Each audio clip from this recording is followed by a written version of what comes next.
管理国际学术研讨会。往届我们的研讨会都取得了巨大的成功，发表数百篇学术文章在各大国际期刊。这一次第7届国际研讨会，我们同样收到了非常多的投稿。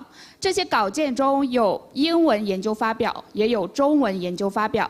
投稿范围包括工商管理、金融、经济、教育管理、体育教育、艺术、音乐、美术设计、新闻传播、戏剧影视、工程、公共卫生、法律等。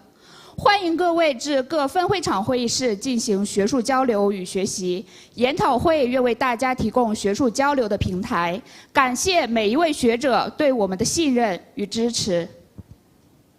And now, please allow me to introduce our exclusive of Korea University. The first, Chairman of Korea University, Mr. Wang Changming. 现在，请允许我介绍一下泰国格勒大学出席本次会议的领导，他们分别是泰国格勒大学理事长王长明先生。Vice President of Korea University Associate Professor Suphati Ravet Jaran Chai. 泰国格勒大学副校长素帕教授。Associate Dean of International College, Dr. Wong Wong Ming. 泰国格勒大学国际学院副院长黄明旺博士。Associate Dean of International College, Dr. Lin Yuji.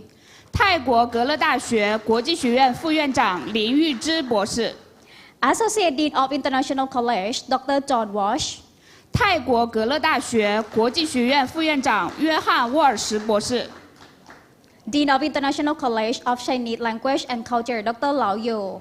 中国国际语言文化学院院长罗勇博士。Dean of Faculty of Library of Art, Dr. Li Xianmingxun. 人文学院院长谢明勋博士。Associate Dean Faculty of Business Administration, Dr. Nathapong Tam Kaew. 工商学院院长Dr. Nathapong哈。And next one, please allow me to introduce our special guests today who attend our international conference. The first, Dr. Arwin de la Cruz, Chief Graduate School Research and Executive Office. 接下来，请允许我介绍出席本次会议的嘉宾，他们分别是菲律宾理工大学研究生院研究与推广办公室主任阿尔文·德拉克鲁斯博士。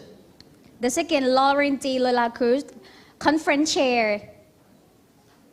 2023年人文教育科学管理工程和技术国际会议主席，菲律宾理工大学工程师阿尔良·德拉克鲁斯。Dr. Chris Haywood, the Newcastle University, UK. 英国纽卡斯尔大学克里斯·海伍德博士。Dr. Sabi Singh, Institute of Management and Research in India. 印度管理与研究所素比拉·辛格博士。Dr. Jamerji De Sose, Dean Graduate School, Polytechnic. 菲律宾理工大学研究生院院长阿尔莫德·何塞博士。Nasra Reza Nasade, President, Mechatronic and Robotics Society of the Philippines. 菲律宾机电一体化和机器人学会主席、工程师纳斯塔兰·里萨·纳扎尔扎德。Celine C. Roxas de la Salle, University, Manila, Philippines. 菲律宾马尼拉德拉萨尔大学工程师谢利尔·莱恩·罗哈斯。Professor and Doctoral Supervisor in Department of Environment, Art and Design, Professor Dr. Wang Se-Yen-song. 清华大学美术学院环境艺术设计系常聘教授汪建松教授。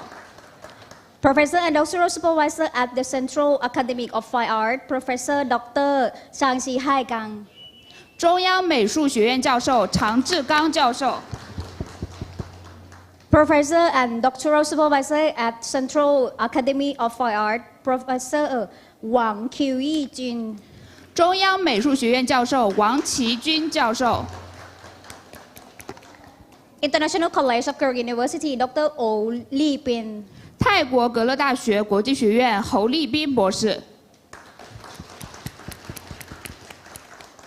General Counsel UCSI University Malaysia Dr. Thor Thian Ko 马来西亚斯特雅大学顾问 Dr. Don ค่ะ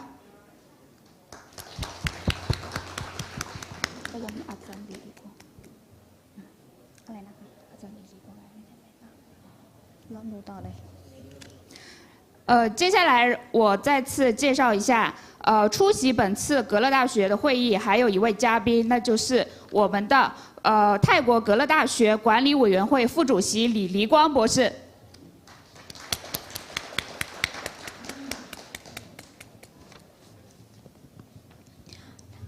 Dr. Sanas Roladas MRSP NCR Chapter President 纽森博士。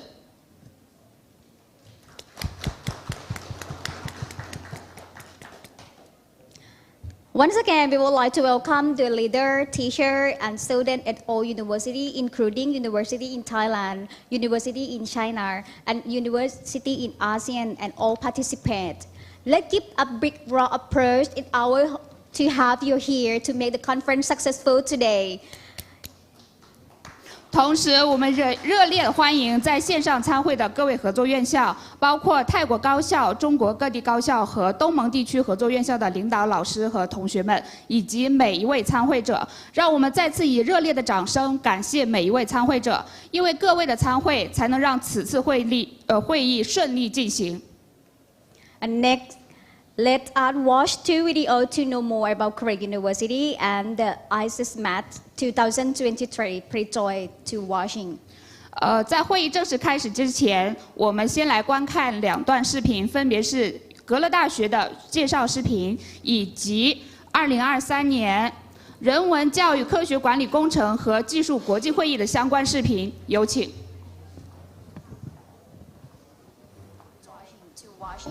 在会议正式开始之前，我们先来观看两段视频，分别是格勒大学的介绍视频，以及2023年人文教育工程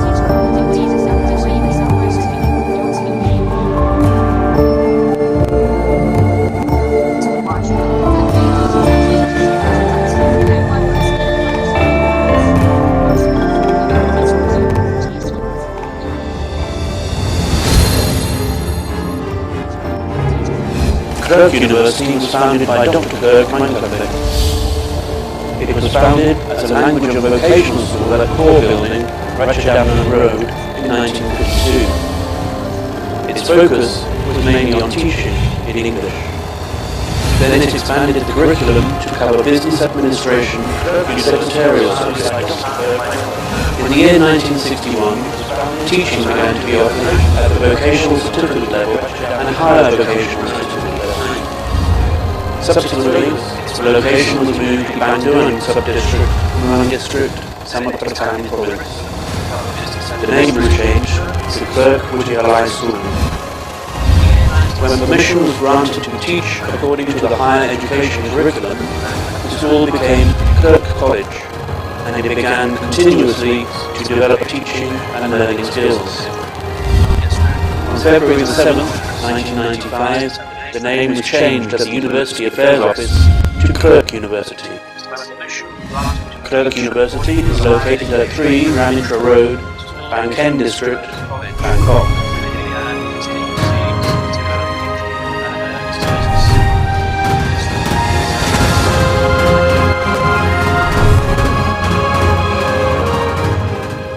Professor Dr. Kasei Chanawong functions as the university's president and manages the university. There are numerous degree programs offered in various faculties to align with the job market. These programs provide educational opportunities for both regular and special tracks. The university offers undergraduate, master's, and doctoral degrees in the following faculties: Faculty of Business Administration, Faculty of Arts, Faculty of Law, College of Political Communication, International College,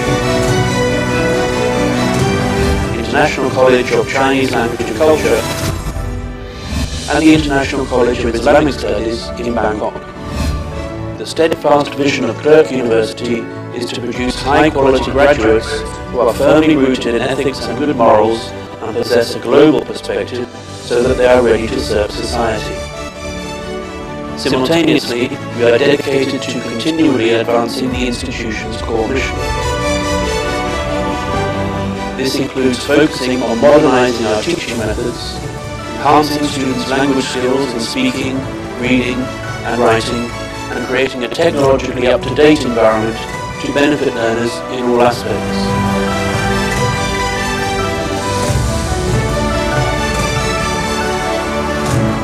We actively promote and encourage research collaborations with the community to foster the creation of new knowledge. This is achieved by supporting various research projects related to our research goals and consistently providing academic services to society. We are dedicated to promoting and disseminating art and culture, both from Thailand and from other parts of the world. Our aim is to make Kirk University a central hub for multiculturalism. In the year 2023, Kirk University attained global recognition by being ranked in the QS World University Rankings. The university is ranked 4th in Thailand and 130th across the whole of Asia by the QS World University Ranking. It was ranked as the most prestigious university in Thailand, 7th in Asia, and 35th in the world in the discipline of Arts and Design. It has received a 5-star University of Excellence Award. It is recognized as one of the leading private universities within the ASEAN region. Throughout the years, Kirk University has grown significantly and become a deeply rooted private educational institution that is widely recognized by society both in Thailand and abroad. We are committed to advancing in all aspects and managing our education systems both online and offline to be highly efficient. Our aim is to produce graduates with knowledge, firm principles and ethics ready to serve society with diligence and efficiency, while simultaneously initiating a society of continuous learning.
Ladies and gentlemen, please join me to welcome Associate Professor Supati Raved Jaranchai, Vice President for Academic Affairs, to welcome speech.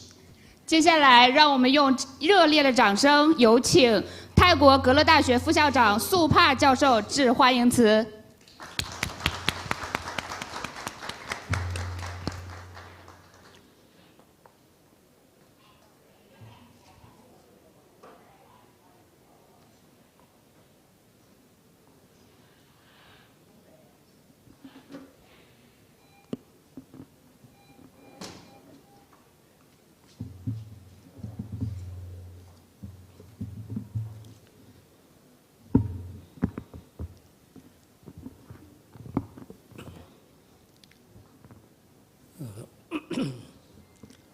Professor Dr. Wang Changming, all of delegates, University welcome speakers from Thailand, China, the Philippines, Indonesia, the United States, Arab Emirates, and the United Kingdom. It is my pleasure to be invited to participate in the 7th International Conference on Sustainable Management.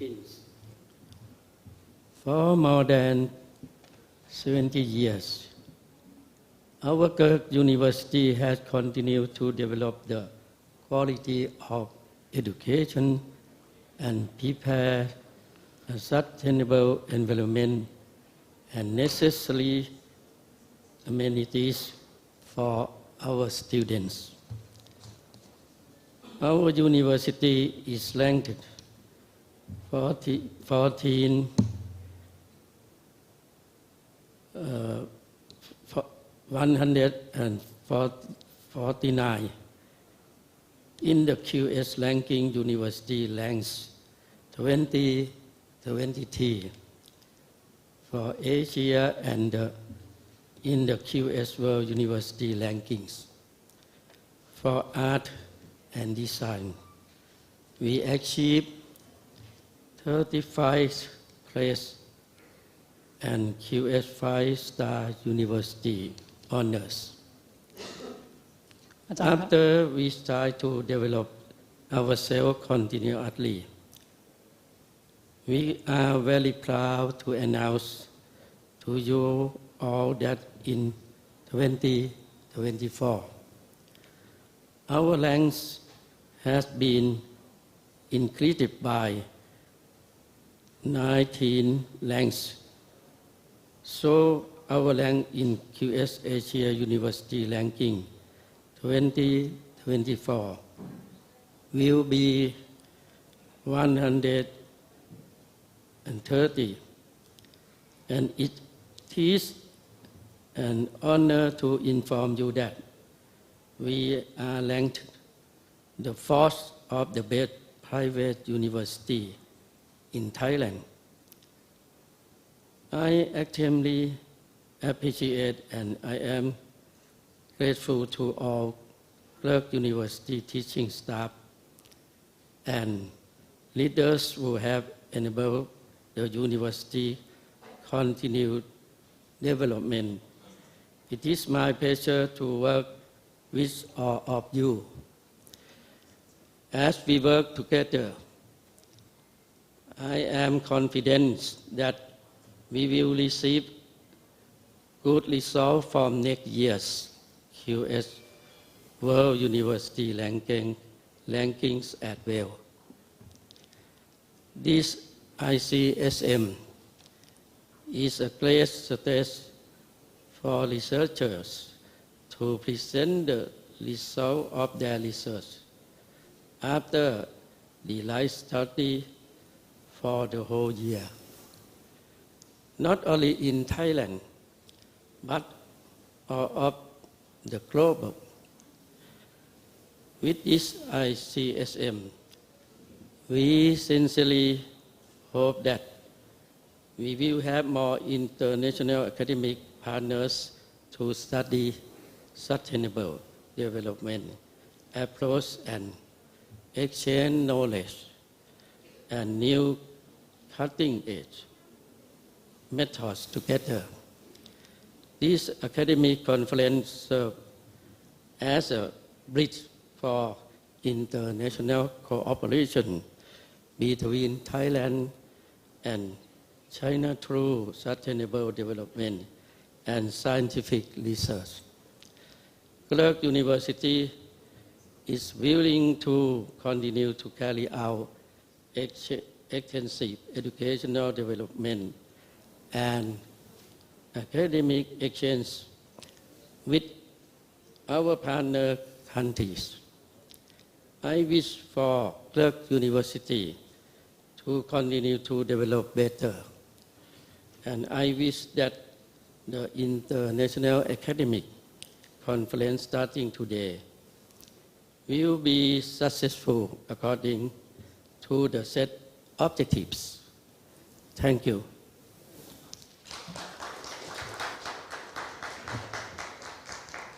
尊敬的王长明理事长，尊敬的各位与会的嘉宾们，大家早上好！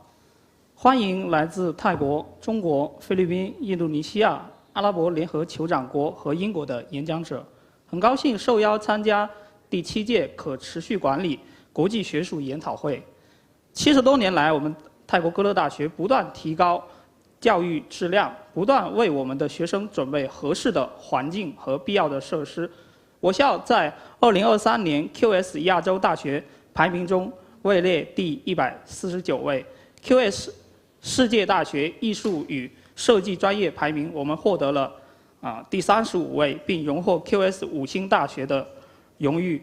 今年我们再进一步上升了19位，位于亚洲世界名校榜第130名，泰国第4。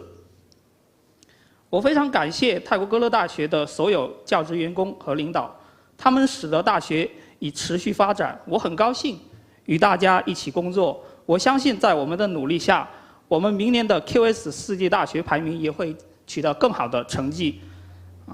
此次可持续管理学术研讨会为研究人员在经过1整年的长期研究后展示自己的研究成果，提供了一个很好的舞台。不仅是泰国，更是全世界。通过本次研讨会，我们衷心希望能够有更多的学术伙伴共同研究可持续发展途径，共同交流知识和前沿新方法。此次学术研讨会通过可持续发展和科学研究，为泰国和中国之间的国际合作搭建了桥梁。最后，歌乐大学愿意继续与合作伙伴以及他们的国家开展广泛的教育发展和学术交流。祝愿歌乐大学发展得越来越好，祝愿今天的国际学术会议按照既定的目标取得成功。谢谢各位。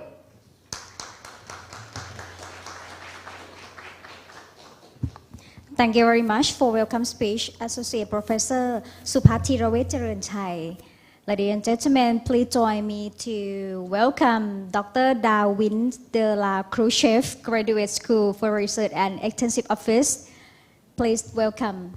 非常感谢苏帕副校长给大家带来的欢迎词。接下来，掌声有请菲律宾理工大学研究生院研究与推广办公室主任阿尔文·德拉克鲁斯博士上台致欢迎词。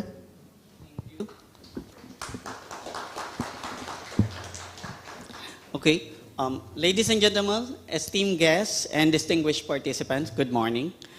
It's a great honor and pleasure to warm welcome each and every one of you gathered here to this prestigious simultaneous international conferences. Your presence today is a testament to the shared commitment we hold towards advancing knowledge, fostering collaborations, addressing the global challenge that requires collective solutions.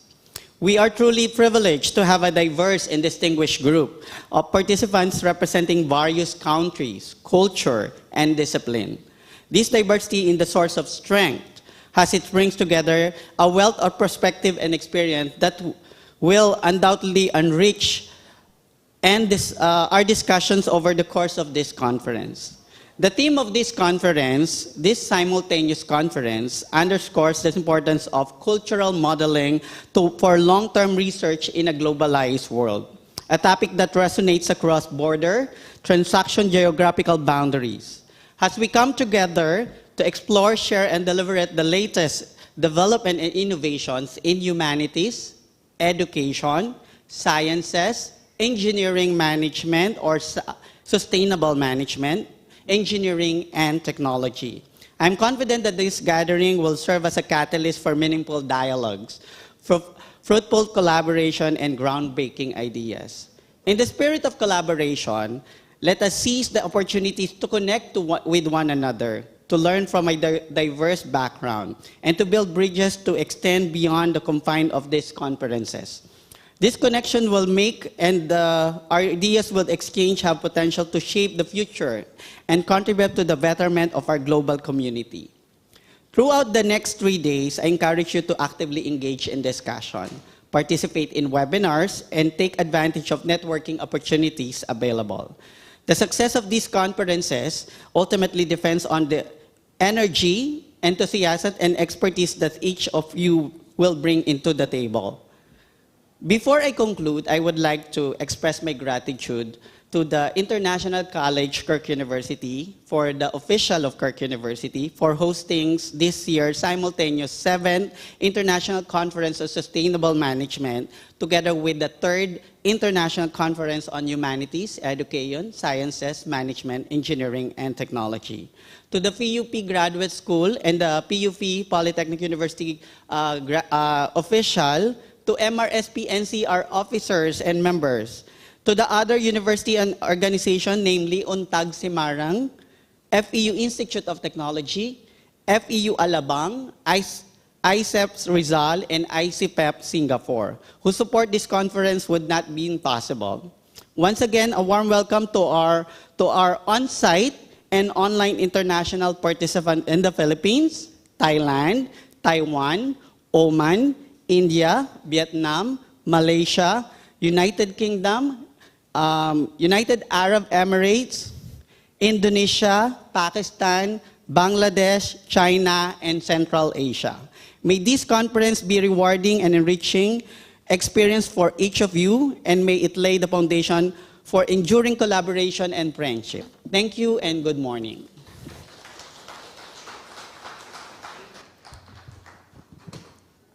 Thank you very much for welcome speech, Dr.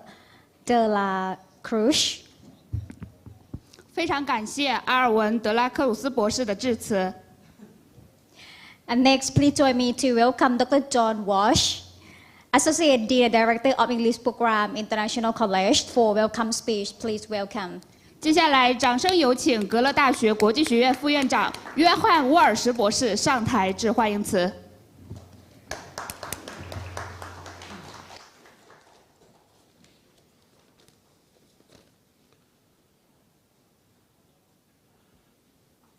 Mr. Chair of the Board, Wang Changming, Vice President, Associate Professor Dr. Supat, professors, distinguished colleagues, students, attendees of the 7th International Conference on Sustainable Management, held concurrently with the 3rd International Conference on Humanities, Education, Sciences, Management, Engineering and Technology. Welcome to Bangkok. Welcome to Kirk University. It is my great honor to be given the opportunity of addressing you here today in the form of a welcome to the conference. I'm sure that everyone here is aware of the terrible disasters that have beset the world in recent times and which threaten the very existence of human society. There is war in Europe, which I thought I would never have to see again in my lifetime. There is war in the Middle East, which may become even more horrifying in the future. There is famine in many countries, including Sudan, Mali, Syria. There have been earthquakes in Afghanistan and Nepal. Inequality is increasing everywhere. Perhaps most terrifying of all, the climate change emergency is intensifying. temperatures are breaking records around the world, and more land is becoming unsuitable for human life. The situation looks very grim. However, we can take some heart from Antonio Gramsci's famous dictum that we should maintain pessimism of the intellect, but optimism of the will. Pessimism because we need to see the world as it really is, with all its flaws and problems, but optimism too, that we can make a difference. We can make things better. As academics, we have the duty, among other things, of helping to repair the wounds in society and to guide our students into a brighter future. This conference is part of our effort here in Krk University to help to enact that duty. We hoped that by contributing to the creation and sharing of knowledge, we can hope to mitigate in part some of the problems that I have just mentioned. When I look through the conference program, I am heartened to see so many people who have either addressed the issue of sustainability directly in their research or else have incorporated its implications in their way of seeing the world.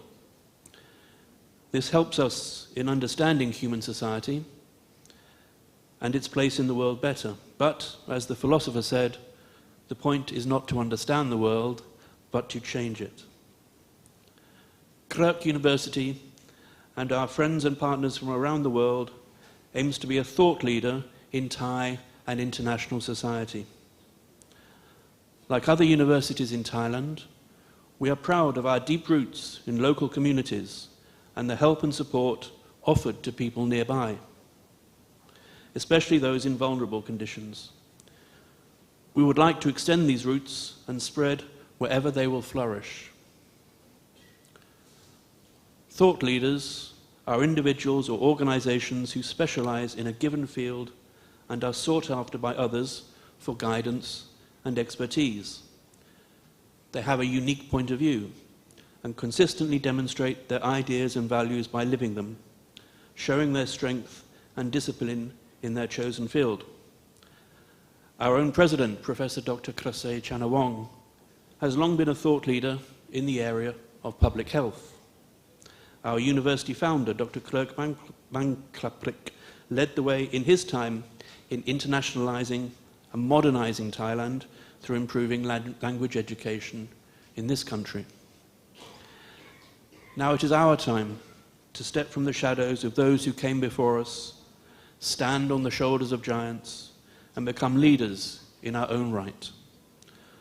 Whatever the intellectual and academic field we pursue, we all have the opportunity and the duty to try to lead people to better and more sustainable lives. Some will do it through example, some will do it through education, and some will do it through inspiring others with their artistry. No matter what the subject we study, we all have the means to consider how we can use it to help improve the quality of life of all people, even if sometimes it appears to us to be only in a small way. Together, we can aspire to a better future. Think of Adam and Eve at the end of Paradise Lost, banished from the Garden of Eden, but with the desire to continue. Some natural tears they dropped, but wiped them soon. The world was all before them. They walk with slow and wandering steps, but they walk together, and hope is still present. Let us hope that we can do the same, and that the presentation of your work over the next few days will contribute to the fostering of hope in a time of darkness. Thank you and welcome to our conference. Thank you very much, Dr. John Walsh, Associate Dean and Director of English Program, International College, for welcome speech. 非常感谢约翰博士的致辞。 And next, please join me to welcome Oren de la Cruz, Conference Chair, Icsm 2023, Secretary, PUP Graduate School, and MRSP NCR Pro for welcome speech. 接下来有请2023年人文教育科学管理工程和技术国际会议主席、菲律宾理工大学工程师阿尔良德拉克鲁斯上台致欢迎词。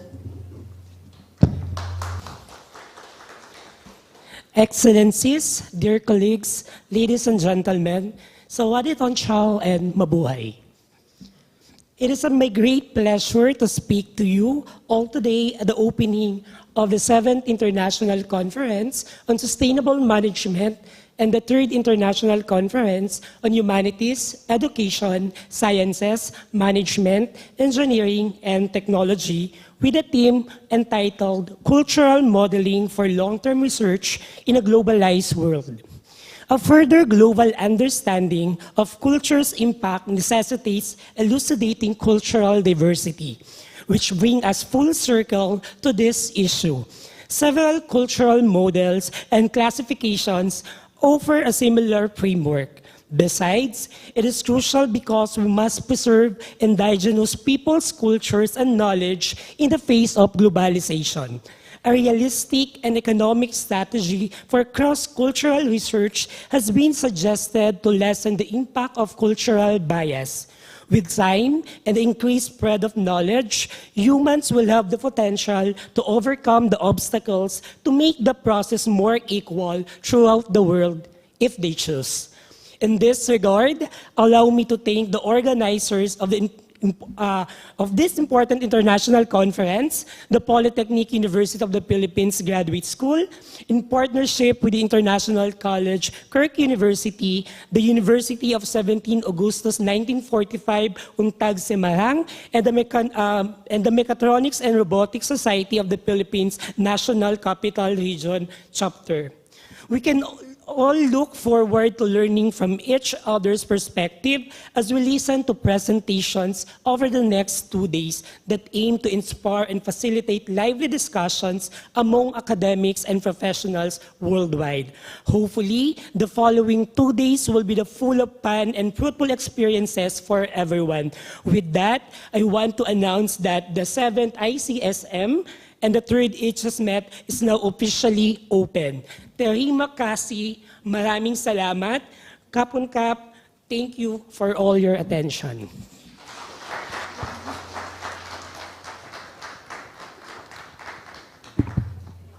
Thank you very much for welcome speech, Lauren de la Cruz. And 非常感谢阿尔良德拉克鲁斯工程师的致辞。And right now, ladies and gentlemen, I would like to invite all of you, leader, teacher, and distinguished guests, to take group photo together. Please welcome on the stage. 接下来，我们先隆重有请各位领导老师及贵宾们上台，一起为本次研讨会合影留念。Today is a special day, so we would like to invite all of you to take photo together on the stage.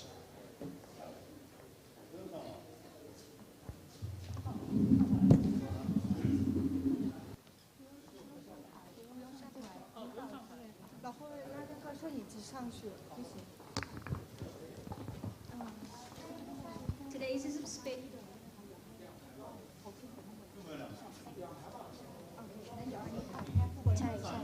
ใช่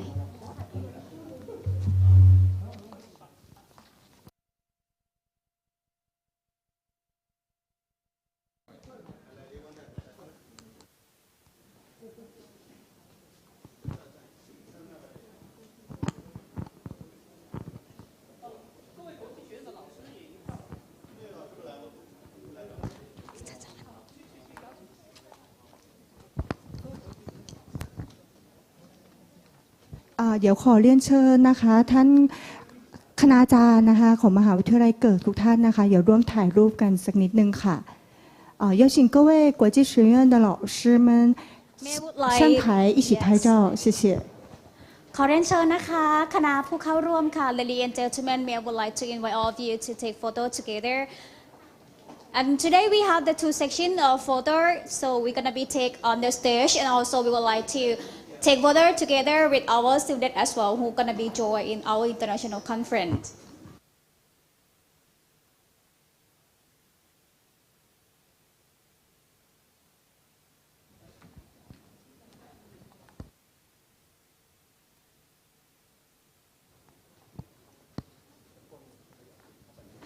Okay, can we close up again because right now we so many people. Okay, is this on the film? ได้ไหมคะช่างภาพได้ไหมคะ Okay.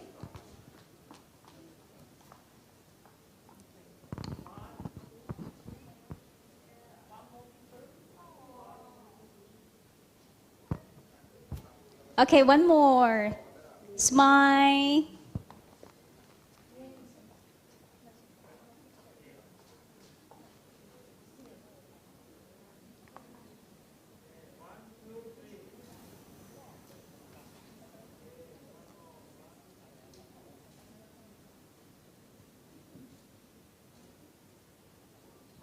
Okay, so the second section, we're gonna be seated here and then we take photo together with our students who are joined here. 非常感谢各位老师，现在请我们的各位领导老师回位就座。我们要从前面开始和我们的参会的同学们一起拍一个大合照。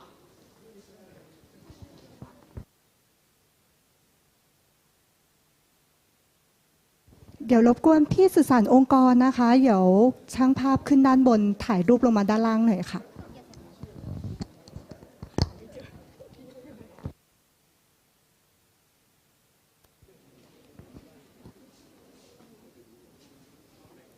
请各位领导老师们以及同学们准备好自己的笑容，来迎接我们的摄影师为我们留下这珍贵的一刻。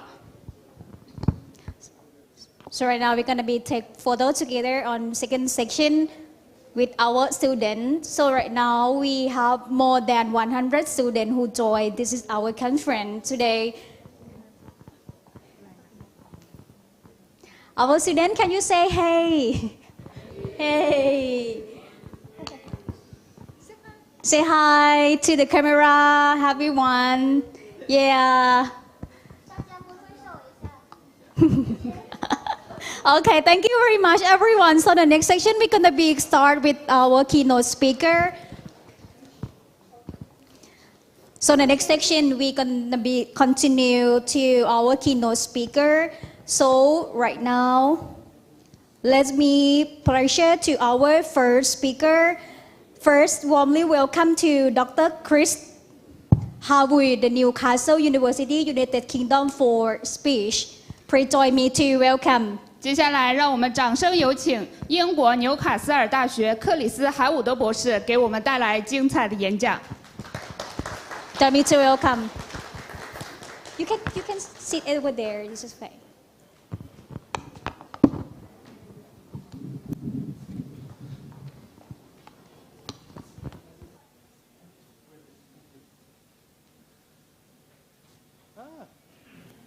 There we go. Wow. Good morning, everybody. It's an absolute pleasure to be here today, and I would just like to thank the organising committee for the fantastic opportunity to share some of the ideas that I have in the area of masculinity, consumption and sustainability. Before I start, I'd like to thank the organising committee for inviting me. I'd like to thank Dr. Lynn and Opal for making my transition from the UK so seamless and smooth. And I'd like to thank the chairman of the committee and the president of the university for your kind and generous hospitality. Thank you. Kopenka. Oh gosh, sorry. Bear with me. Okay, so becoming a man, masculinity, consumption and sustainability. Okay? 20 years ago, when I was working around masculinity in disability, unemployment, education, race and ethnicity, I went to look at some of the books, went to try and find out something about gender. And when I looked at gender, one of the things that I found was that gender had something to do with women and girls. And I found this quite strange. I was trying to work out, well, where does men and boys fit into this conversation? And I think there's something very similar, something very familiar at the present time when we talk about sustainability, climate change, environment. Because although there is some growing and developing work in the area of men and masculinity in sustainable development, it's very small. It's a very small part of it. In fact, the UN's development goals suggest that one of their key priorities around gender is reducing the inequality within gender around women and girls, which is absolutely key, really, really important. However, what I would like to do is just connect that conversation up to issues around men, boys, masculinity, and sustainable consumption. So today I have some key aims. I do. Some key aims and outlines. And I want to address a key question. How can we understand the relationship between men and sustainable consumption? And I aim to do that today primarily through exploring what is called the eco-gender gap. I want to try and answer that question through notions of the feminization of sustainable consumption. And what that might entail as we address that through what might be called the remasculinization of men. And then to identify answering that question through looking at contemporary theories of men and masculinity. And then finally, suggesting the importance of reframing the debate. Okay. So, just to start with, the idea of sustainable consumption and production.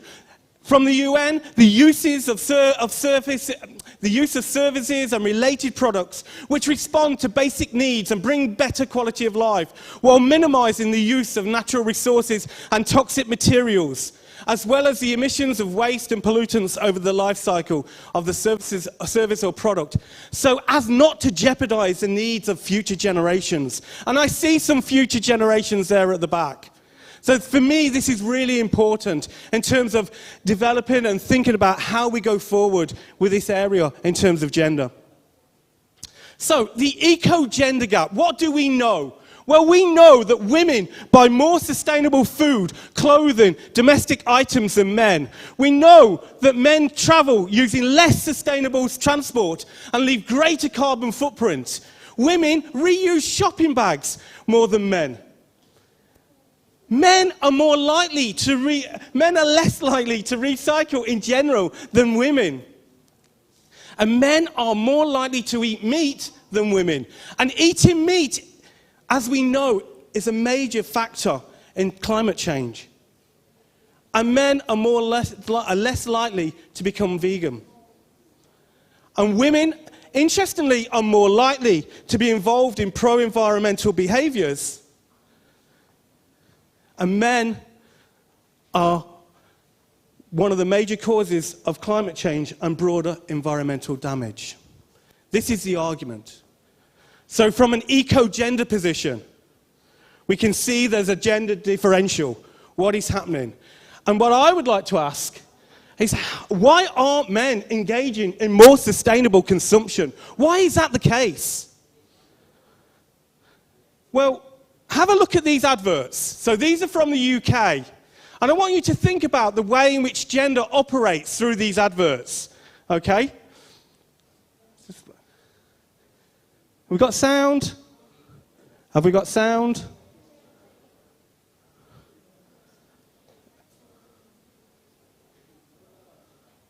Well, okay. Have a look at these adverts. So these are from the UK. And I want you to think about the way in which gender operates through these adverts. Okay? We've got sound. What are we doing? Singing a song Have we got about our impending sound? doom. Well, that's mad. It is a bit, isn't it? Okay, let's try this instead. Let's get fixing up the planet. Fix it up real good. We can't go to our bodies with nature's tasty food. Innocent. Little drinks with big dreams for a healthier planet. Got sound? What are we doing? Have we got sound? Well, that's mad. It's a bit, isn't it? Okay, let's try this instead. Let's get mixing up the planet. Mix it up real good. We can't go to our bodies with nature's tasty food. I care about climate change and I love my food. So new Quorn Thai Wonder Grains is a step in the right direction because it helps us reduce our carbon footprint, and that's got to be good. If you care about climate change, take a step in the right direction with new Quorn Wonder Grains. Find us in the lunch pots aisle. Okay, so if you get a sense from what you saw of those adverts, you will see that there aren't many men in advertising when it comes to sustainable consumption. There's very little. And where they are featured, you will see at the start they're in cartoon form. And I think this indicates or suggests something about the way we can understand the relationship between men and sustainable consumption. So, sustainable consumption, okay, is often presented as a feminine practice rather than a masculine one. You'll notice the font styles, the colours, the marketing and the branding connect very much to femininity. I mean, you think about the styles, even just the fonts that are used. Scripts that are very feminine, and then you've got scripts that are very masculine, very bold. You'll notice that sustainable consumption is often associated with cleaning, food preparation, family, health, laundry and domestic work. Very, very much the characteristics or practices that you might associate with women. Environmentalism and climate change convey norms such as caring and nurturing. They convey these feminine connotations. And green consumers are viewed as more cooperative, altruistic and ethical than non-green counterparts. Sustainable consumption in itself, in the way it's presented culturally, specifically in the UK and perhaps in Europe, is very much challenging that which is masculine. It's very much contesting who can be involved in this. But we can see from advertisers there are ways to actually change this. Okay? So we can see in the way that advertising has actually been used, we can talk about the way in which men are being brought into this conversation. So have a look at this advert. Can you see? Yeah? Plant eater. And what's happening here is that rather than sustainable consumption being seen or associated with femininity, you have the adverts which are looking at this very big, broad, strong man. And this man eats plants. You know, the most powerful, strongest animals on the planet are plant eaters. And here you can see the strongest man in Germany. So there's this kind of approach. You'll find here, look at this. Here we have the Viking, the medieval knight. And you can see that in order to actually become properly male, he can actually put some nice balm on his beard. Sustainable consumption, making men more manly.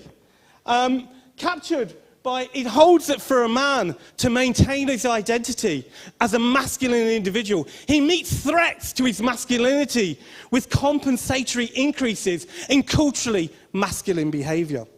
So on one hand, you've got this idea that if we are going to engage men in sustainable consumption, we have to start, from their perspective, making things very masculine.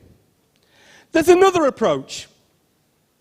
As you can see here, some cosmetics designed and aimed at men. And what you'll notice is that there's a sense where masculinity or manhood becomes restored through something natural, through the enduring rocks or the nature of the sand and the sea.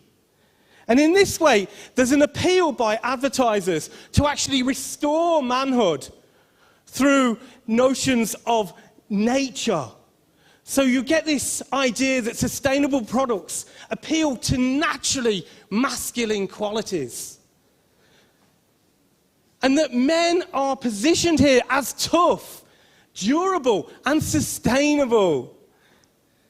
Yeah? And then, so in this sense, you get this idea of sustainability as a natural strength. So we've got compensation, we've got restoration, and there's another approach. And this is what we call through incorporating the other, incorporating that which we don't associate with. And here are two adverts, again, from the UK. Here's one about, it's called Himalaya. And as you can see, again, it's designed and aimed at men, and it's using sustainability, in order to sell the product. And you have this man on one side, and you have this feminine figure on the other. Rather than just being masculinity, it's an incorporation. It's a balance between the masculine and the feminine. Okay? Here, you've got another set of products, and you'll notice it's called Bulldog. And anyone who's familiar with the UK will notice the British Bulldog. It's a dog that's often associated with durability, toughness, sometimes a little aggressive, sometimes a little bit ugly. But you can see here how they've actually incorporated that bulldog with plants such as aloe vera, bamboo, rosemary. So you get this idea, this combination of a synthesis between a deeper area of care with global issues. There's this kind of incorporation of the norms and values and symbols of the other within the advertising. And you get this embracing of the duality of masculinity and femininity. And I've got one more advert for you. Have a look at this as a form of incorporation. Anyone who's familiar with the UK will notice the British Bulldog. It's a dog that's often associated with durability, toughness, sometimes a little aggressive, sometimes a little bit convention.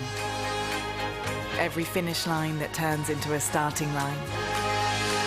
And every charge towards a better tomorrow counts. Toyota, let's go beyond. So as you can see there, you've got those qualities of achieving, of being first. Let's get first in the race. Being associated, being embedded with notions of sustainability. So now, being masculine or be it through manhood, you can actually achieve that masculinity by associating, by being embedded in the products that you buy. What does the academic world tell us about this? Well, the academic world has proposed a number of different frameworks to understand. So they would suggest that sustainable consumption represents a gender crisis. That this emergence of this feminization of the eco-gender gap actually produces a crisis. And in a sense, the general kind of approach is to think about individual responses and consumer choice. And as you've seen from the adverts, this is about mobilizing individual behaviors. Let's be more sustainable. Let's think more about climate change. But some men don't want to do that. Okay? And they've called those men who deny change petro-masculinities. And they're often connected to right-wing politics, traditional gender and sexual and racial viewpoints. One example, maybe, in Nicaragua are around farmers who are resistant to any change, anything that might affect their practices. Another approach might be the eco-modern masculinities, which is where care and responsibility for the environment exists, but they also adopt policies, state policies, that actually promote climate change. So there's a bit of a conflict there. I'm thinking of palm oil cultivation that's promoted in the UK that has devastating effects on the environment. The other masculinity from the academic view is about ecological masculinities, where sustainability, environmentalism becomes a way of life. And we see that around metrosexual masculinities, vegan masculinities, eco-masculinities, socially just masculinities. And it's all masculinities. All these frameworks are being used to say, how can we understand the relationship between men and sustainable consumption? Now, I suggest that those kind of approaches are quite limited. Because, importantly, when we talk about masculinity around sustainable consumption, we're often describing relationships between men and their environment. But what about women? Where do women figure in this kind of conversation? What about the younger generation? Where do they figure in this conversation? The academic approaches tend to be highly focused on this relationship between men and the environment at the expense of other communities. But what about men who are just ordinary? They're not different. They're non-spectacular. Where do we put them? How are they configured? How do we make sense of those kind of groups of men? And I think from contemporary understandings, frameworks, it's not available. And you know what? I just think that when we start to be a little bit obsessed around masculinity, masculinity becomes a problem, not men themselves. I think you might have found it if you've heard of the term toxic masculinity. Now, toxic masculinity, oh, it's so bad. But it almost becomes an excuse for men, actually, because we don't talk about men's practices. We just talk about toxic masculinity. And you know what? I also think in the academic world, I think there's a focus on white Western men causing climate change. All the nature of this cause is coming from white Western men. And that becomes the focus, individuals.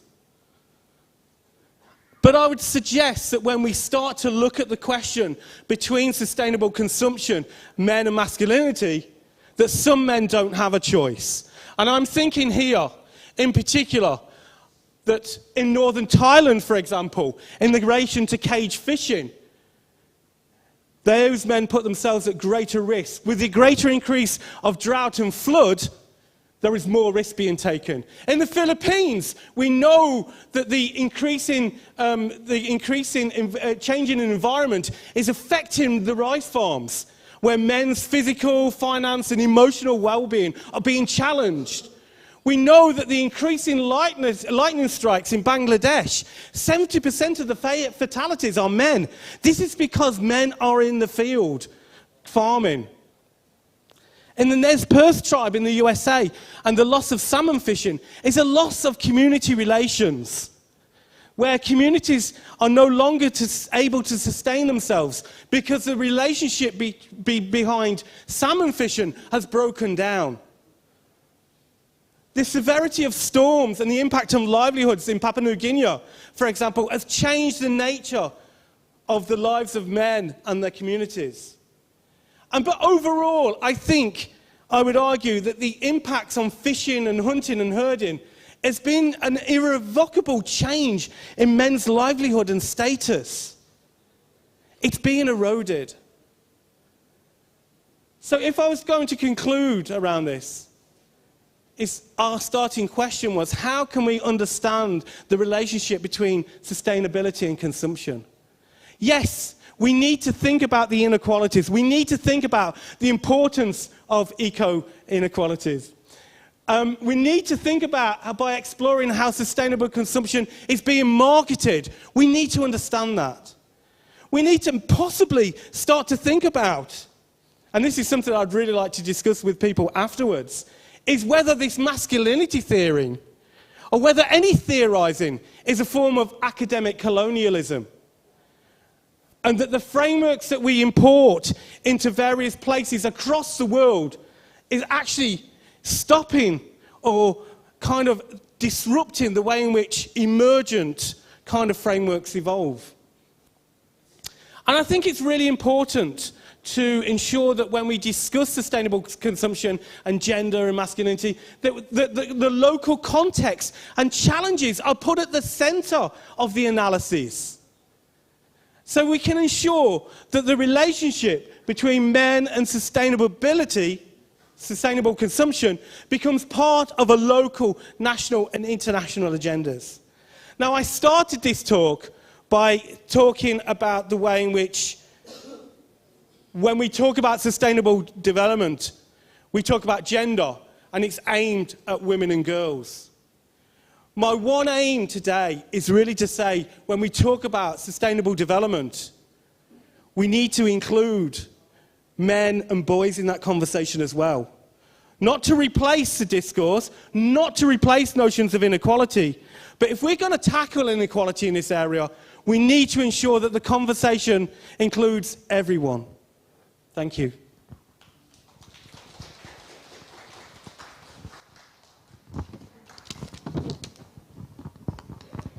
Thank you so much, Dr. Chris Harwood. 非常感谢克里斯博士给我们带来的精彩演讲。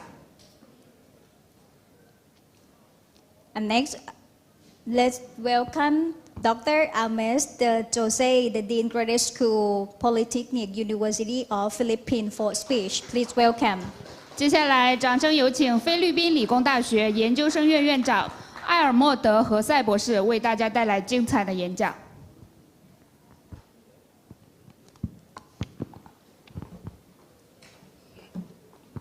Thank you very much.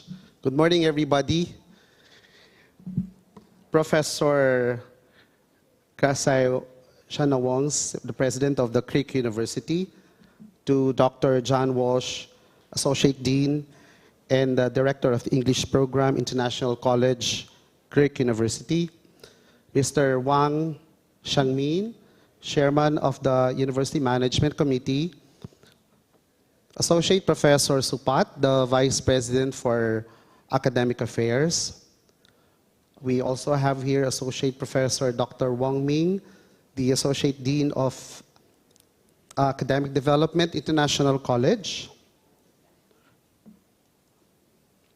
Of course, my fellow officials from the Polytechnic University of the Philippines, our colleagues from the Mechatronics and Robotics Society of the Philippines, our friends from other Philippine universities, both physically and virtually present today, to all our reputable international partners of Ichesmet.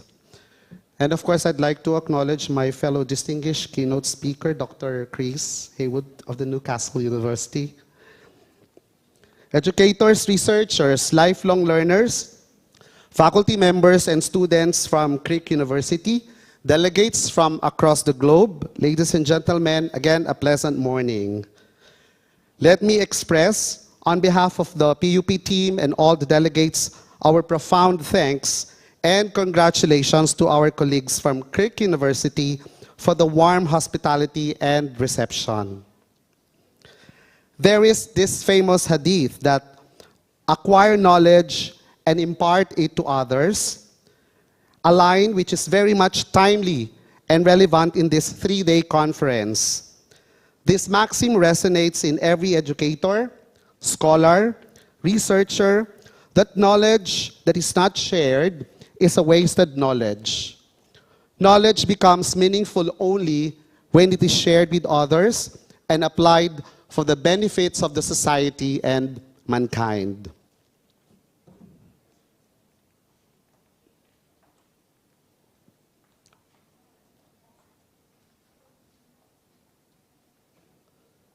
This is what Ichesmet is designed for. We are gathered all together to fuel discussions on new knowledge, theories, and innovations as valuable offshoots of research activities.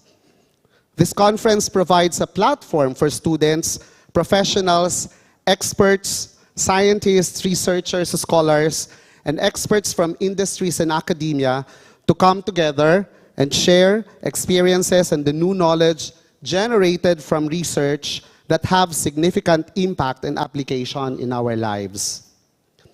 Ichesmet is deeply committed to contribute to reinforcing the culture of multidisciplinary, interdisciplinary, and transdisciplinary research that would effectively address the myriad of global concerns and challenges that were even more aggravated by the last pandemic, health and wellness, food supply and nutrition, geopolitics, security issues, climate change, energy, water, and natural resources, the list can go on and on.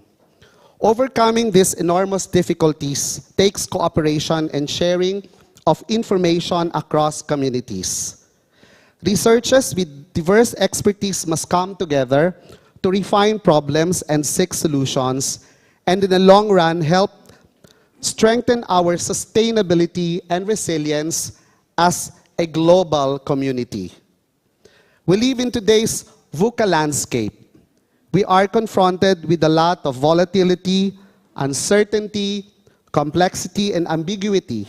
But good research would certainly serve as a pathway to transform the VUCA world into vision, understanding, clarity, and adaptability, hence becoming a powerful driver for a sustainable global community. I would like to focus now on the interaction between culture, globalization, and sustainability, which takes on an even greater significance in today's VUCA world. Again, I am pleased to stand before you, and I hope I will be able to do justice on elucidating the interplay of this dynamic trio that shapes the very fabric of our interconnected world. Understanding the relationship is essential in creating a more just, equitable, and sustainable future. As educators and researchers, and some of you here are recognized as scientists in your respective fields, and as stewards of our planet, one of our greatest challenges and responsibilities is to unravel the complexities of this trinity and discern pathways to harmonize them for the benefit of the humanity and the environment.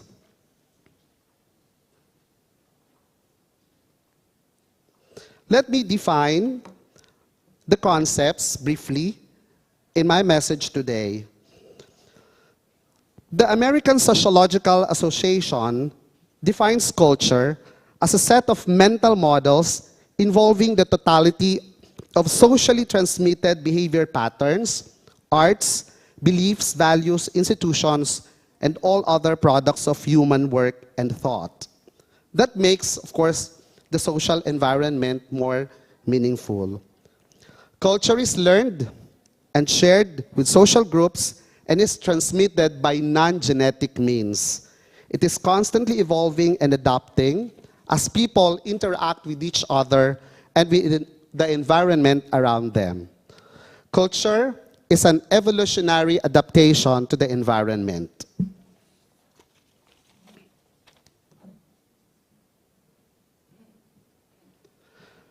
Globalization, as defined by the World Health Organization, is the increased interconnectedness and interdependence of peoples and countries. It is generally, or the globalized world is generally understood to include two interrelated elements. First is the opening of international borders to increasingly fast flows of goods, services, finance, people, and ideas. Second, the changes in institutions and policies at national and international levels that facilitate or promote such flows. Globalization is also defined as processes that are changing the ways in which people interact across boundaries. Now, sustainability, in 1987, the United Nations Brundtland Commission defined it as meeting the needs of the present without compromising the ability of future generations to meet their own needs. Sustainability or sustainable development requires an integrated approach that takes into consideration environmental concerns along with economic development. The nexus of culture, globalization, and sustainability is akin to an ecological system where each element influences and is influenced by the others.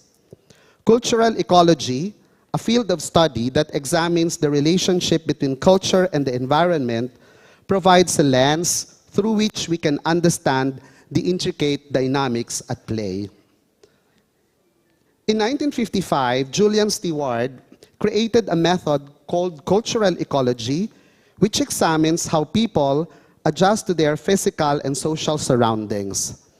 According to Stewart, in order to enable individuals to best pursue their livelihoods, cultures interact with their natural circumstances by modifying aspects of technology, economic organization, and even family or religion. Therefore, cultural ecology recognizes that the environment presents possibilities and difficulties as well as limitations and straightforward causes, and that the environment itself plays a significant role in cultural adaptation.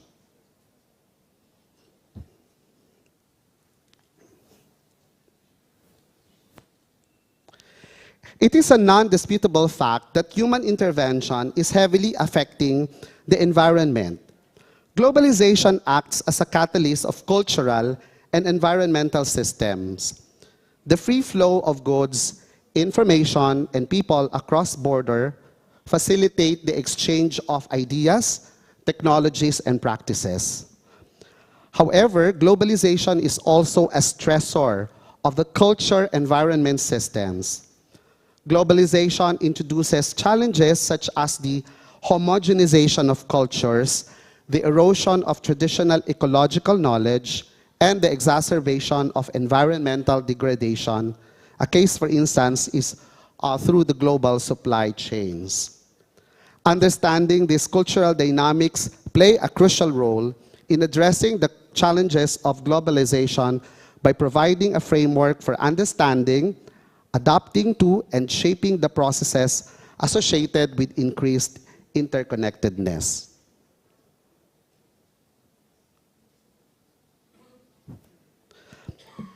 Cultural diversity in the globalized world. In a globalized world, cultural diversity is a societal phenomenon that encompasses the coexistence of various cultural identities, practices, and perspectives on global scale. Cultural dynamics is a globalized world or refers to the ways in which cultures interact, change, and adapt in an increasingly interconnected world. Globalization has led to a greater exposure to different cultures, which can lead to the adoption of new cultural elements, the adoption of existing one, or the rejection of certain aspects altogether. It is important that we understand these key elements like homogenization versus diversification. One of the key debates surrounding globalization's impact on culture is whether it leads to homogenization or diversification. Homogenization refers to the process of becoming increasingly similar, often implying loss of cultural diversity, while diversification, on the other hand, suggests that globalization promotes the spread and recognition of distinct culture.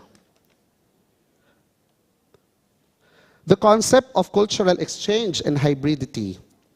In cultural exchange, we share the sharing of cultural elements between different groups is a natural consequence of globalization. This exchange can lead to the emergence of hybrid cultures, the blending of elements from different sources, creating new and unique cultural expression. In the face of globalization, we are also encountering, it's also important to understand cultural preservation in a globalized world. In the face of globalization's potential homogenizing effects, there is a growing emphasis on cultural preservation. And this involves efforts to safeguard traditional practices, languages, and cultural heritage, ensuring their transmission to future generations. The proponents of homogenization argue that globalization forces such as mass media, multinational corporations, and international trade tend to promote a dominant global culture, often associated with Western values and lifestyles. They fear that this could lead to the erosion of local cultures and traditions. Opponents of this view, however, argued that globalization, while increasing cultural exposure, does not necessarily lead to homogenization. They point to the resilience of local culture, which often adapt and incorporate new elements while maintaining their unique identities. They also emphasize the rise of cultural diversity awareness and initiatives promoting cultural preservation. Understanding the scientific aspects of cultural diversity and its practical implications for sustainability involves examining how diverse cultures contribute to sustainable development, environmental conservation, and social equity. There are many dimensions of cultural diversity in the context of globalization, with practical examples related to sustainability. One example is on indigenous environmental knowledge. Indigenous communities worldwide possess rich environmental knowledge. Scientific research demonstrates how integrating indigenous practices into environmental management leads to more sustainable outcomes. For instance, in Australia, indigenous fire management practices have been shown to enhance biodiversity and reduce the risk of catastrophic wildfires. In the Philippines, we have these indigenous farming practices. We have developed sustainable agricultural practices adapted to the local environment, such as crop rotation, intercropping, and agroforestry. In Thailand, of course, your transportation modes, such as the tuk-tuk, the cyclo of Vietnam, and the jeepneys of the Philippines reflect cultural preferences which are adaptations to the local environments. Indigenous knowledge and technologies for weather prediction, for climate change mitigation, for climate change adaptation, and indigenous conservation, conservational agricultural practices for efficient use of land and water resources are also observed in a number of researches. Scientific research reveals that communities with strong cultural identities exhibit greater resilience in the face of globalization pressures. The transmission of traditional knowledge, adaptive strategies, and community-based conservation practices becomes a critical factor in maintaining cultural diversity and sustainable relationships with the environment. Understanding these dynamics allows us to identify pathways for fostering cultural resilience amidst the flux of globalization. The UNESCO Universal Declaration on Cultural Diversity in 2021 emphasized respecting and protecting traditional knowledge, recognizing the contribution of traditional knowledge, particularly with regard to environmental protection and the management of natural resources, and fostering synergies between modern science and local knowledge. In our technologically advanced world, innovations can either exacerbate environmental challenges or serve as powerful tools for positive change. We must harness the potential of technology to bridge cultures, facilitate sustainable practices, and amplify the global conversation on shared responsibility. Let technology serve as a powerful bridge between culture and sustainability, offering innovative solutions that respect cultural diversity while addressing global challenges. The integration of technology with cultural considerations contributes to a more inclusive and sustainable future, where advancements are rooted in respect for diverse perspectives and a shared commitment to environmental and social well-being.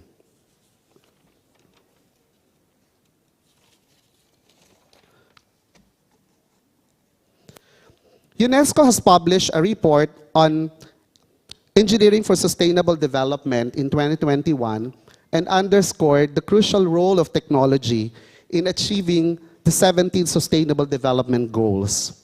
This figure here describes how technology, particularly engineering technology, can significantly contribute in realizing each of these SDGs. For instance, in SDG 2, Zero Hunger, technology has helped us in mechanizing agriculture and food production and increase productivity through the use of fertilizers and pesticides. Ongoing innovations by electronics and agricultural engineers include sensors for soil moisture and condition monitoring that optimize delivery of scarce water and fertilizers. Other innovations include robotics for the application of pesticides and fertilizers, weeding and planting, and communications technology for weather monitoring, forecasting, and natural disaster warning, all of which are crucial to achieving the global food security. SDG 4 also, in SDG 4, technology facilitates the delivery of education at primary, secondary, and tertiary levels by employing new technologies such as online learning tools and rapid communication systems.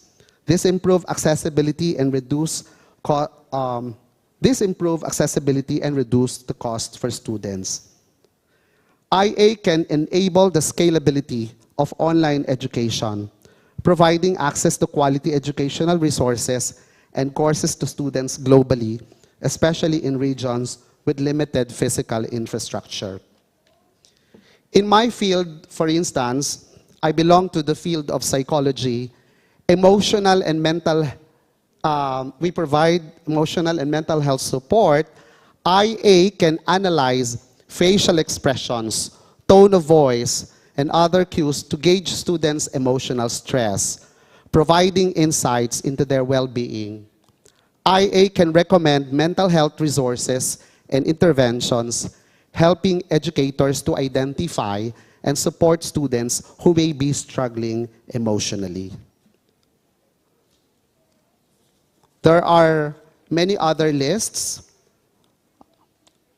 For instance, again, in SDG 12, responsible consumption and production. Mining, civil, mechanical, electrical, and environmental engineers play critical roles in managing the Earth's resources efficiently through processing essential minerals, generating energy from renewable resources, using water resources sustainably, supporting agricultural production, and managing biodiversity. There is this social enterprise based in the Philippines. This is called the Plastic Flamingo, that collects and transforms plastic waste into a range of sustainable construction materials, which can be used to build new schools, housing, and shelters to help make our country more resilient against the many natural hazards that we face yearly.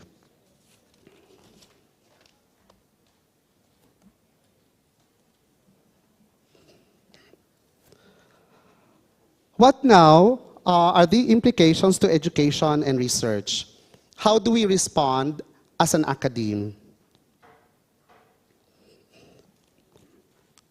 Prioritize the development of cultural competence, encouraging students to understand, appreciate, and respect diverse culture through integration of multicultural perspectives into curricula, promote language learning, which I think Kirk University is very strong at, and provide opportunities for international exchange programs. Second, emphasize sustainability literacy, helping students to understand the interconnectedness of environmental, social, and economic issues. Offer courses on sustainable development and encourage hands-on experiences in environmental conservation and social responsibility. facilitate global collaboration and networking among students, encouraging the exchange of ideas and perspectives, implement collaborative projects with international partners, leverage technology for virtual exchanges, and promote cross-cultural communication skills. Utilize technology to facilitate global collaboration, access diverse educational resources, and promote digital literacy. Integrate digital tools for collaboration, but teach students to critically evaluate and become responsible and ethical users of digital information. In research, there is a strong need to promote interdisciplinary research, foster interdisciplinary research centers on sustainable development, and encourage scholars from diverse fields to collaborate. Research should actively involve local communities, respecting their cultural contexts and incorporating their knowledge in sustainable development efforts. Adopt community-based participatory research approaches, prioritize local knowledge in research projects, and ensure that research benefits local community. Research should actively contribute to the preservation and valorization of indigenous knowledge, recognizing its importance for sustainable practices. Collaborate with indigenous communities, document traditional knowledge, and ensure that research respects and benefits the communities involved. Comparative studies across different cultures can provide valuable insights into effective sustainability practices and global cooperation. Conduct cross-cultural research projects, compare sustainability initiatives in different cultural contexts, and share these findings globally. Develop metrics that go beyond economic indicators and incorporate cultural and social dimensions in assessing sustainable development. Contribute to the development of comprehensive sustainability metrics, consider cultural values in assessing well-being, and advocate for more holistic indicators. And last but not the least is in terms of ethical research practices. Ethical considerations in research should encompass cultural sensitivity, ensuring that research respects and protects the rights and well-being of participants. Prioritize ethical considerations in research design, obtain informed consents with cultural awareness, and engage in ongoing reflection on ethical implications in research. In closing, the scientific exploration of culture, globalization, and sustainability is not merely an academic endeavor. It is a call for action. Our research must transcend disciplinary boundaries, embrace innovative methodologies, and contribute to evidence-based policy making. As stewards of knowledge, let us illuminate the path forward towards a more sustainable and culturally enriched global culture. Collaboration between governments, academia, research institutions, industries, and other organizations is crucial to harnessing the full potential of these technologies for a more sustainable and inclusive development. So thank you very much, and I hope that we learned something a lot, no, from this two keynote lectures, no, delivered, of course, by our colleague also here, Dr. Chris Haywood. Thank you very much. Do you have any question? You can ask directly. Any question? Any participation have any question? Okay, someone have any question? Okay. Okay, I can give you a microphone.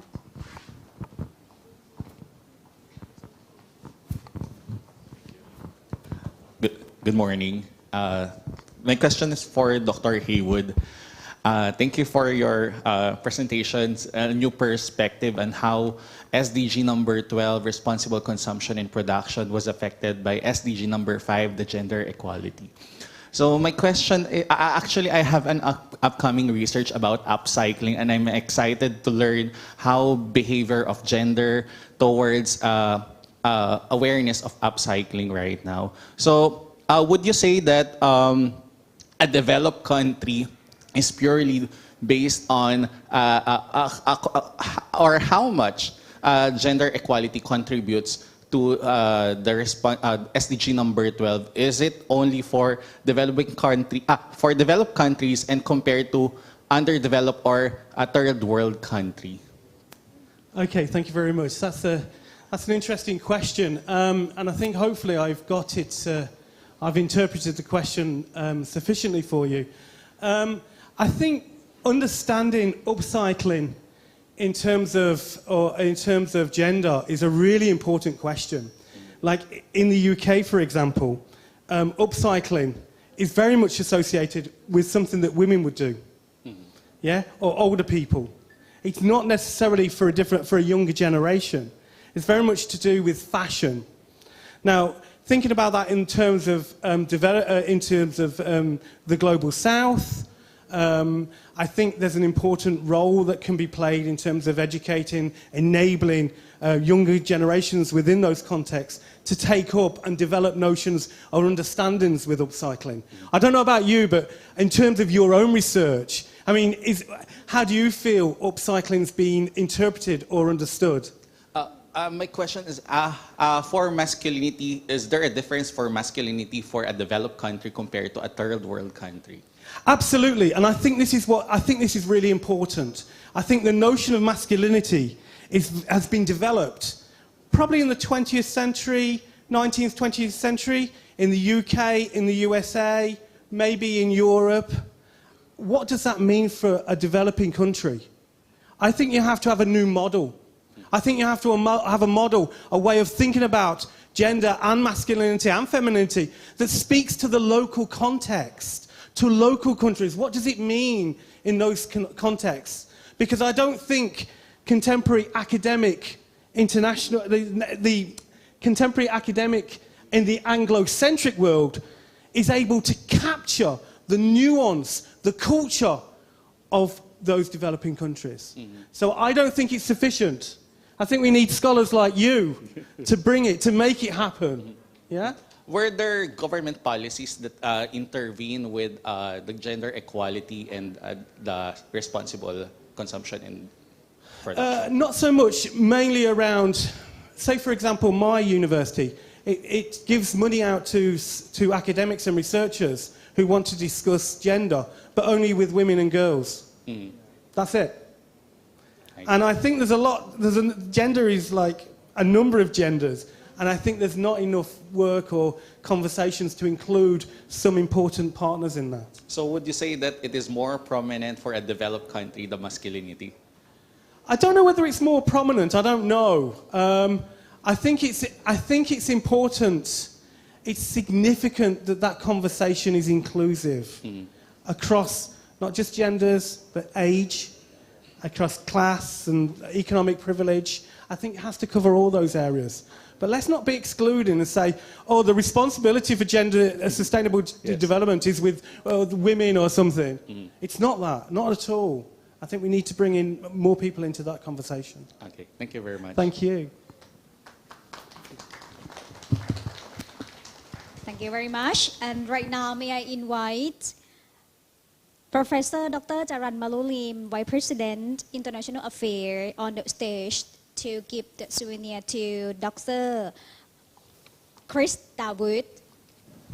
接下来，让我们掌声有请泰国格勒大学副校长、伊斯兰国际学院院长扎兰博士为克里斯海伍德博士送上我们的礼品。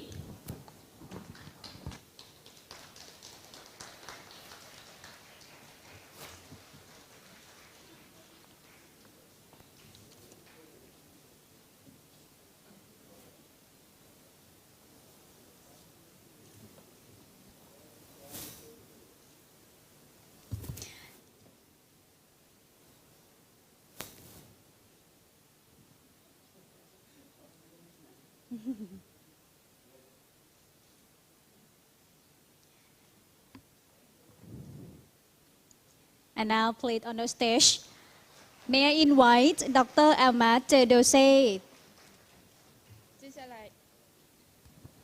接下来有请阿尔莫德何塞博士上台领取我们的纪念礼品。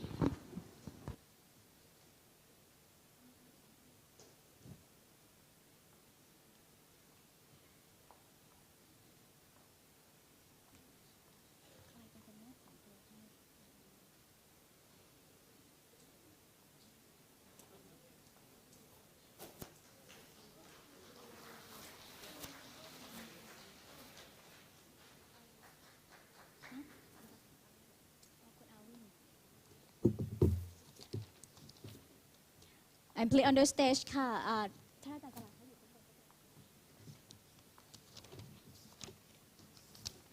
And now may I invite Dr. Alvin de la Cruz, Chef, Graduate School of Research and Extension Office to give souvenir to our Vice President.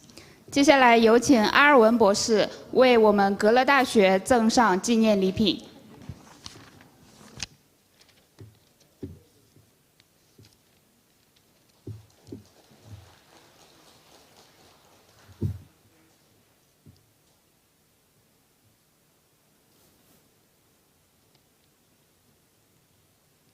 Thank you very much.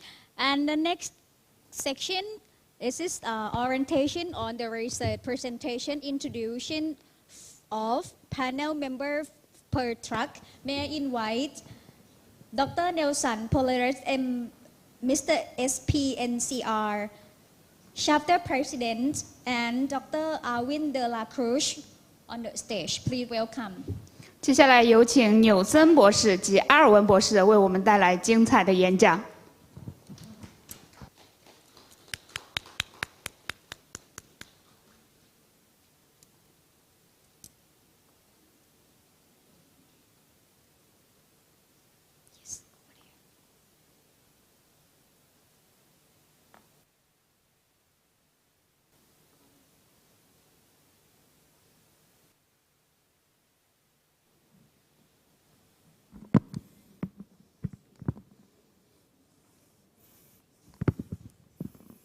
Good morning. Ladies and gentlemen, the conference committee like to thank the following participant schools and organizations who will participate in this conference. Adamson University, Ateneo de Manila University, Bataan Peninsula State University, Birla Institute of Management Technology, India, Bureau of Research and Standards, Department of Public Works and Highways, Cabuyao University, Carlos Hilado Memorial State University, Centro Escolar University, City Government of San Juan, Cotabato Foundation College of Science and Technology, De La Salle University, Design Science Incorporated, Don Honorio Ventura State University, Feng Chia University, Far Eastern University Alabang, Far Eastern University Institute of Technology, Holy Cross College, HRMO, Office of the President of the Philippines,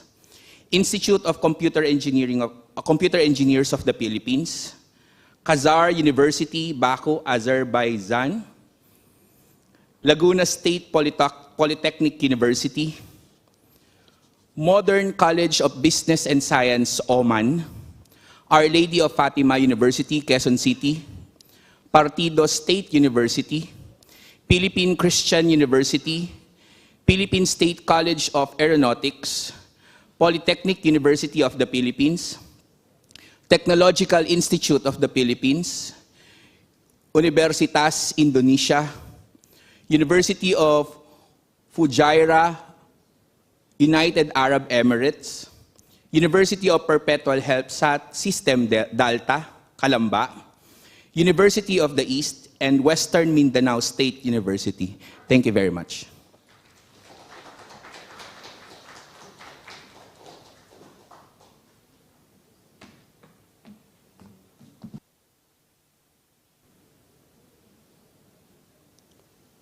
Okay, to orient the participants for the 7th International Conference Sustainable Management and Ichesmet, I would like to also recognize the following panel member and session chair. Please try to, if you're on site, please stand up and be recognized.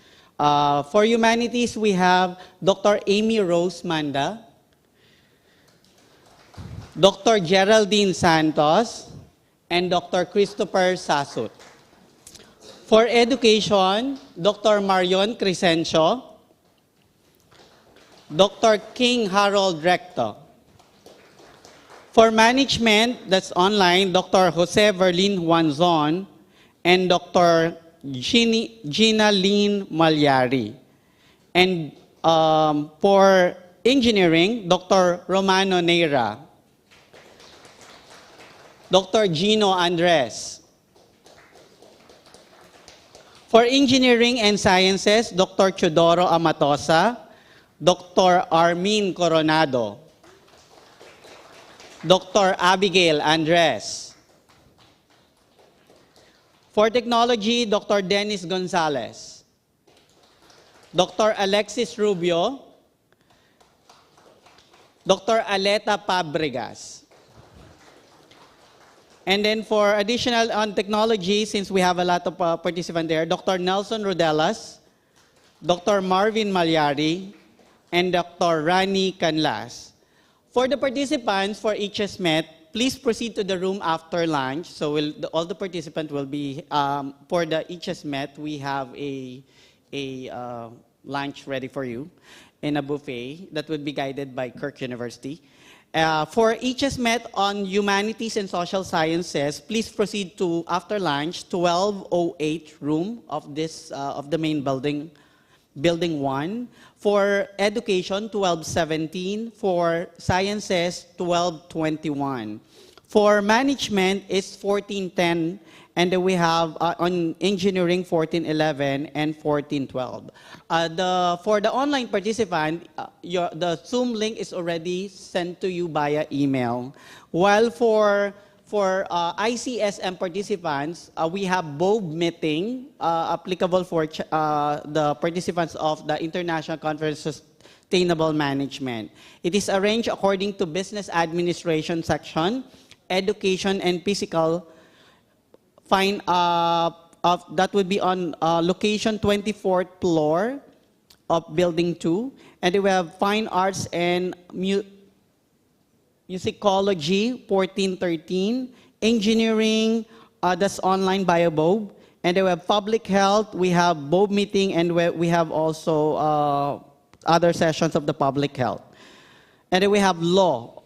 So those are the all you have to do is to proceed into your basic room for the presentations of research. Again, students are invited if you're interested in the topic, as shared to you in your brochure. You could look on the different topic and proceed to the specific room or Zoom link or BOB link that is shared in this brochure. Thank you and good afternoon.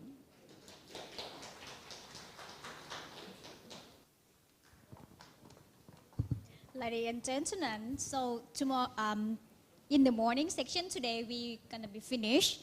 On behalf of Prague University, we would like to thank you all of you to your participation this morning. More research will be shared their late research in this afternoon. In the afternoon section, will be start at 2 p.m. Thai time and will be start at 3 p.m. in Beijing time. Thank you very much. I wish you all a pleasant day. Enjoy lunch. 再一次感谢各位领导老师、贵宾、学者和同学们出席上午研讨会的开幕式。下午还有更多的精彩内容，请于泰国时间2点钟、北京时间3点钟加入我们各分会场，共同交流分享学术知识。下午我们各分会场再见，谢谢大家。